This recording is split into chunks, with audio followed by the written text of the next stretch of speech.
Video में हम humans की एक्सक्रीशन के बारे में पढ़ेंगे। इससे पहले वाली वीडियोस में आप लोगों ने इनवर्टेब्रेट्स की एक्सक्रीशन पढ़ी थी, जिसमें hydra, planaria, cockroach and earthworm की आपने एक्सक्रीशन पढ़ी। ह्यूमंस वर्टेब्रेट्स की एक्सक्रीशन में आएगा और वर्टेब्रेट्स की एक्सक्रीशन में ह्यूमंस की एग्जाम्पल गिवन है आपकी बुक में, तो हम ह्यूमंस को स्टडी करेंगे।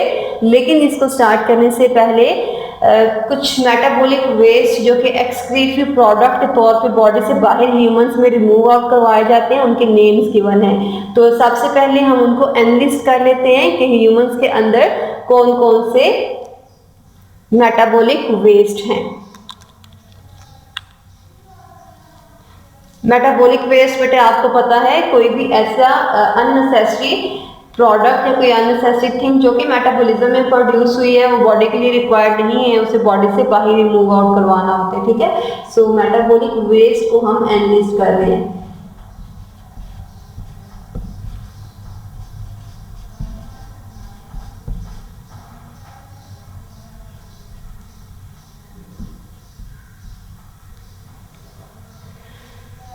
Okay, first metabolic waste in case of humans is urea.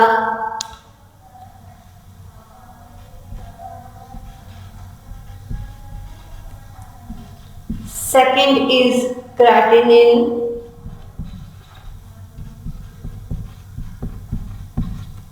Third is uric acid. And fourth is bilirubin.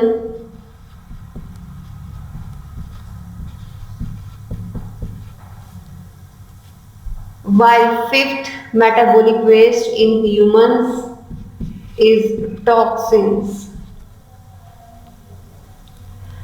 Okay, analyst करने के साथ साथ एक तो ये आपको शॉर्ट क्वेश्चन में आ सकता है, इसके अलावा आपको एमसीक्यूज में और शॉर्ट क्वेश्चन में आ जाता है कि यूरिया किसको मेटाबोलाइज करवाने के बाद प्रोड्यूस हुआ।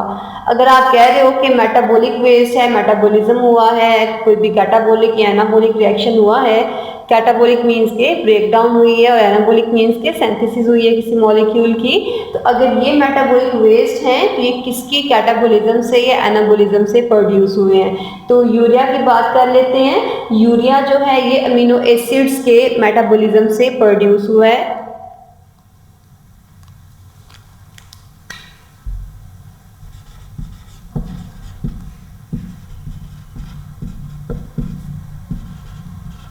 ये आपको शॉर्ट क्वेश्चन में आ सकते हैं इंडिविजुअली भी, और इनके नेम्स भी जस्ट आपको पूछे जा सकते हैं। लॉन्ग क्वेश्चन में ये नहीं आता।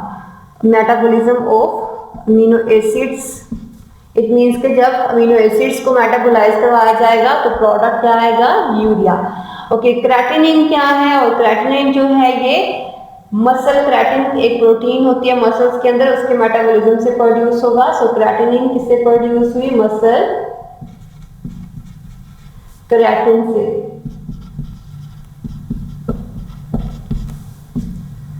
Third metabolic waste is uric acid, और यूरिक एसिड न्यूक्लिक एसिड्स के मेटाबॉलिज्म से प्रोड्यूस होते हैं। न्यूक्लिक एसिड्स आपको पता है डीएनए या फिर आरएनए हो सकता है।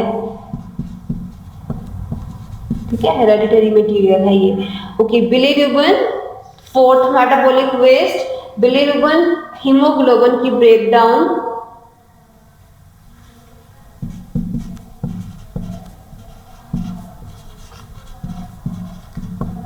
हीमोग्लोबिन की ब्रेकडाउन से या फिर जितने भी हार्मोन्स आपकी बॉडी के अंदर वर्क कर रहे हैं उनको मेटाबोलाइज करवाने से बिलिरुबिन प्रोड्यूस होता है। हीमोग्लोबिन आपको पता है एक ऑक्सीजन कैरी करने वाली प्रोटीन है, और ये कहाँ पे होती है, रेड ब्लड सेल्स में। ओके, सो हार्मोन्स आपकी बॉडी के अंदर आपके केमिकल रिएक्शंस को रेगुलेट कर रहे होते हैं। सो ये मेटाबॉलिक वेस्ट के नेम्स आपको याद रखने हैं, और इसके साथ साथ आपको ये भी चीज़ याद रखनी है कि किसको मेटाबोलाइज करवाने से ये आपके पास प्रोडक्ट आया। Fifth metabolic waste is toxins. Toxins जो है हम बेसिकली किसी भी फूड के साथ इंजेस्ट करते हैं।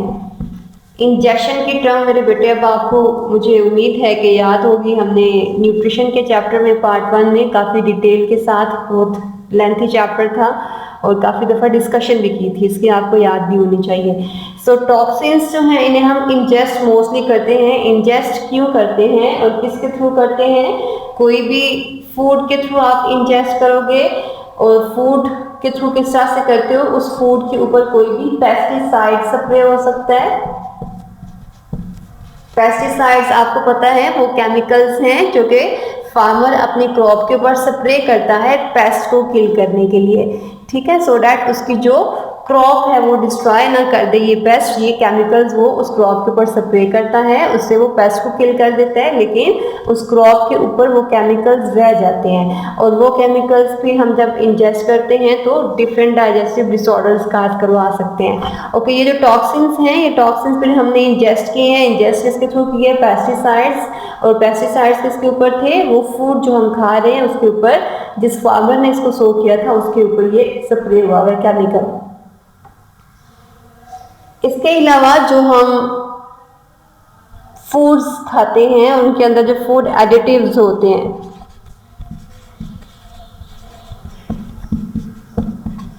जितने भी प्रिजर्व फूड्स हैं, जो फूड एडिटिव्स हैं, वो कोई फूड का कलर हो सकता है या कोई भी फूड प्रिजर्वेटिव हो सकता है, वो बेसिकली केमिकल्स ही होते हैं। अगर बहुत ज़्यादा अमाउंट में यूज़ किए जाएंगे वो फूड प्रिजर्वेटिव्स या फूड कलर्स जो हैं, तो वो भी टॉक्सिन्स या टॉक्सिक मटेरियल्स आपकी बॉडी के लिए हार्मफुल हो सकते हैं।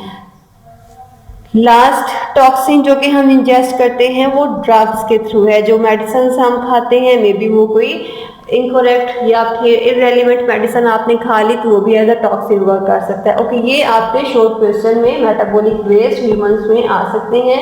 आपको जस्ट इनके नेम भी पूछे जा सकते हैं, और आपको ये भी आ सकता है कि यूरिया किसको मेटाबोलाइज करवाने से आया, क्रेटिन किसको मेटाबोलाइज करवाया, और यूरिक एसिड किसकी मेटाबॉलिज्म से, बिलिरुबिन किसका प्रोडक्ट है, और टॉक्सिन्स आपकी बॉडी के अंदर किस तरह से एंटर होते हैं। एक शॉर्ट क्वेश्चन था एक्सक्रीशन इन ह्यूमन को स्टार्ट करने से पहले, सो मैंने ये आपको बता दिया। ओके, सो इसके बाद बेटे हमने जितने भी हमारे पास ये मेटाबॉलिक वेस्ट हैं, अगर हम बॉडी से बाहर रिमूव आउट नहीं करेंगे तो ये हमारी बॉडी में रहते हुए डिफरेंट डिसऑर्डर्स काज करवा सकते हैं। सो फौरन से जैसे ही ये प्रोड्यूस हुए इन्हें एक्सक्रीट आउट करवाना होता है बॉडी से। तो एक्सक्रीट आउट करवाने के लिए जो हमारे पास ऑर्गन्स हैं ह्यूमंस के अंदर वो दो हैं, एक kidney and second one is liver, ठीक है। सो जितने भी ये मेटाबॉलिक वेस्ट हैं इनको रिमूव करवाने के लिए हमारे पास दो एक्सक्रीटरी ऑर्गन हैं। तो उनमें से लिवर अभी हम स्टडी कर लेते हैं, किडनीज फिर हम आने वाली वीडियोस में डिस्कस कर लेंगे। सो ह्यूमंस के केस में दो एक्सक्रीटरी ऑर्गन्स हैं, first one is liver and second is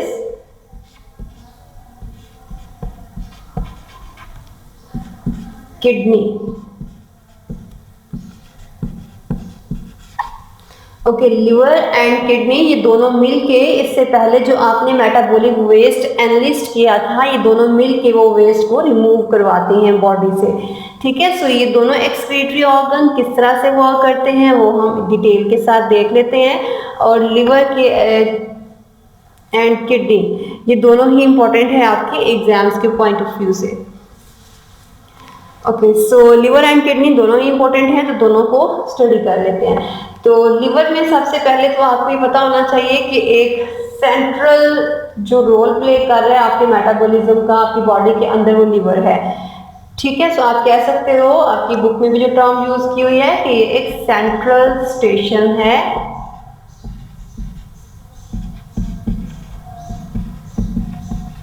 central station किसका? सारे मेटाबॉलिज्म का, जितने भी आपकी बॉडी के अंदर हो रहे हैं, चाहे वो कैटाबॉलिक रिएक्शंस हैं चाहे वो एनाबॉलिक रिएक्शंस हैं। ओके, अब ये जो लिवर जिसे आपने सेंट्रल स्टेशन बोला है मेटाबॉलिज्म का, दो तरह से वर्क करता है। फर्स्ट,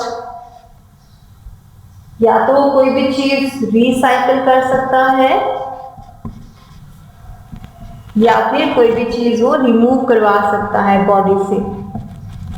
ओके सो जितना भी वेस्ट इस लिवर ने प्रोड्यूस करवाया है उसे रिसाइकल करवाएगा। रिसाइकल मीन्स हम एक एग्जांपल ले लेते हैं। फॉर एग्जांपल वो हीमोग्लोबिन को ब्रेक डाउन करवा देगा, बिकॉज हीमोग्लोबिन एक प्रोटीन है। तो प्रोटीन किस चीज़ के बने होते हैं? अमीनो एसिड्स के। तो अमीनो एसिड्स को अगर ब्रेक डाउन करवाएगा तो जो अमीनो ग्रुप है उसे वो यूटिलाइज करेगा कोई और अमीनो एसिड बनाने के लिए, या फिर इस हीमोग्लोबिन का जो आयरन है इसे वो यूज करेगा, रिसाइकल करेगा कोई और हीमोग्लोबिन बनाने के लिए। ठीक है, सो जितने भी यूज्ड या फिर ओल्ड कंपोनेंट्स हैं किसी बॉडी के अंदर उन्हें ब्रेक डाउन करवा के उन्हें वो रिसाइकल करवा देता है। रिसाइकल मीन्स के अगेन उन्हें यूज करवा लेगा। फॉर एग्जांपल हमने यहाँ पे हीमोग्लोबिन की, अमीनो ग्रुप की और आयरन की कि ब्रेक डाउन करने के बाद जो कंपोनेंट्स आए हैं दोबारा से यूज करेगा ये प्रोटीन बनाने के लिए। एंड सेकेंडली वो बॉडी से बाहर इन वेस्ट को रिमूव करवा सकता है और किडनी को असिस्ट कर सकता है। असिस्ट मीन्स के उससे हेल्प कर सकता है बॉडी से बाहर वेस्ट को रिमूव आउट करवाने के लिए। ओके, इसके जो फंक्शंस हैं लिवर के वो हम नेक्स्ट वीडियो में टेबुलर फॉर्म में पढ़ेंगे, लेकिन यहाँ पे लिवर के टॉपिक में ही जो आपको एक पैराग्राफ थ्योरी का नजर आएगा बुक में, एक इम्पोर्टेंट शॉर्ट क्वेश्चन गिवन है कि skin is excretory organ, yes और नो। ये आपको शॉर्ट क्वेश्चन में आ सकता है। स्किन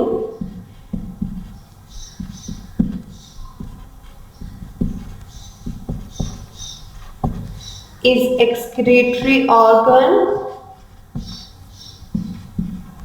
और नॉट। सो ये इंपॉर्टेंट है शॉर्ट क्वेश्चन आपके एग्जाम्स के पॉइंट ऑफ व्यू से। एक्सक्रीटरी ऑर्गन मेरे बेटे आपको पता है कोई भी ऐसा ऑर्गन जो कि एक्सक्रीशन करवाएगा। एक्सक्रीशन करवाएगा इट मीन्स के एक्स्ट्रा सॉल्ट को या वाटर को या किसी भी वेस्टफुल मेटाबोलाइट को बॉडी से बाहर रिमूव आउट करवाएगा। अब स्किन के दो इंपॉर्टेंट फंक्शंस हैं। फर्स्ट फंक्शन इसका क्या है कि ये एज अ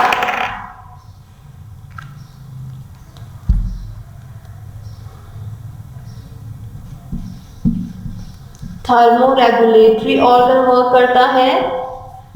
थर्मोरेगुलेशन करवाएगी स्किन, ये फर्स्ट इसका फंक्शन है। एंड सेकंड फंक्शन स्किन का क्या है कि ये प्रोटेक्शन करवाती है। ओके, सो स्किन को हमने बोला कि ये एक्सक्रीटरी ऑर्गन है या नहीं है। थर्मोरेगुलेशन मीन्स कि ये हमारी बॉडी के जो हीट प्रोड्यूस होती है उसका टेम्परेचर बॉडी का लो करवाने के लिए ये एज अ थर्मोरेगुलेटर वर्क कर रही है। और किस तरह से वर्क करती है? जब बॉडी का टेम्परेचर हाई हो जाता है तो ये स्वेट ग्लैंड्स के थ्रू स्वेटिंग प्रोड्यूस करेगी।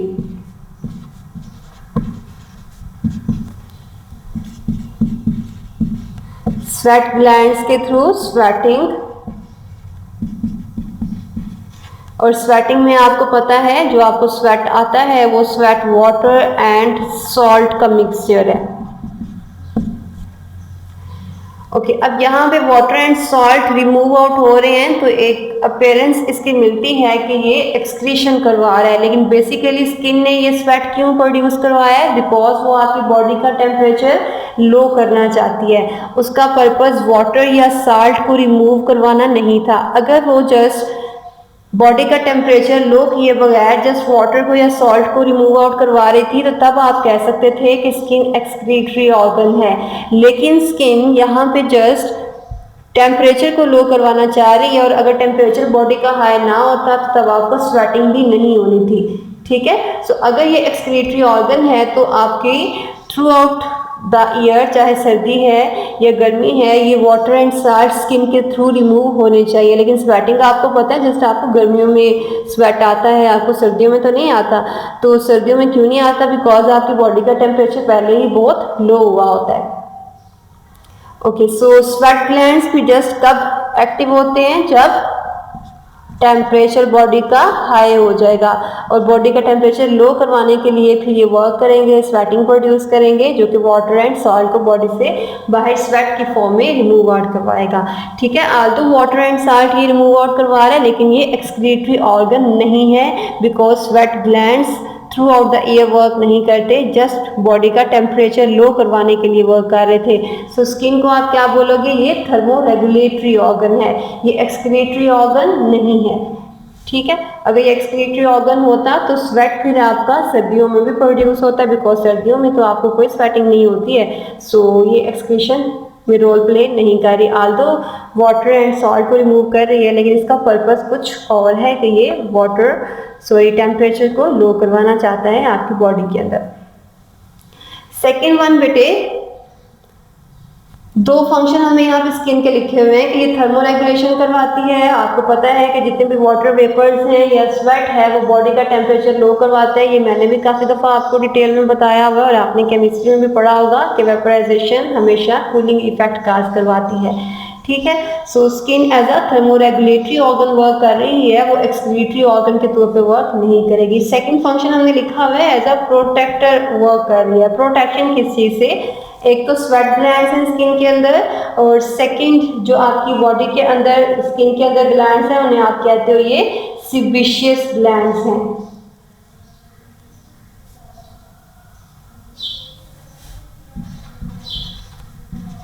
ओके, ये सीबेशियस ग्लैंड्स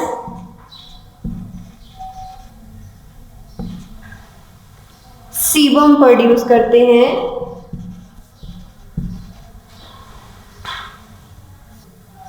और ये सीबम आपकी बॉडी के ऊपर, जो स्किन के ऊपर एक ऑयली सी लेयर आपको फील होती है, ये वो ऑयली सी लेयर आपकी स्किन के ऊपर सीबम है। ओके, सो दो तरह के रोल्स प्ले कर रही है स्किन आपकी बॉडी के अंदर। एक तो आपकी बॉडी का टेम्परेचर लो करवाती है, जब समर में बॉडी का टेम्परेचर हाई हो जाता है, और सीबेशियस ग्लैंड्स जो हैं ये सीबम प्रोड्यूस करवाते हैं। और सीबम वो ऑयली लेयर जो आपको अपनी स्किन के ऊपर फील होती है, स्पेशली जब आप 1 या 2 दिन शावर नहीं लेते हैं तो वो आपकी बॉडी के ऊपर जो ऑयली सी लेयर फील हो रही होती है उसे आप सीबम कहते हो। और सीबम की अमाउंट वहाँ पे सबसे ज़्यादा होती है जहाँ पे हेयर का नंबर ज़्यादा होता है। इसीलिए जब आप शावर नहीं लेते तो सबसे पहले आपके हेयर का जो कंटेंट है वो आपको ऑयली फील होना शुरू हो जाता है, बिकॉज उसमें सीबम की सिक्रीशन ज़्यादा होती है। ओके, सो दो तरह के ग्लैंड्स हैं स्किन में, sweat glands and sebaceous glands. दोनों का पर्पस क्या है, ये टेम्परेचर लो करवा रहा है, और जो सीबम प्रोड्यूस हुआ है, जो ऑयली लेयर थी, ये बेसिकली आपको प्रोटेक्शन प्रोवाइड करता है। प्रोटेक्शन किस चीज़ से, कोई भी जर्म अगर आपकी बॉडी के ऊपर आके बैठा है तो ये उसे एंट्रैप कर लेता है।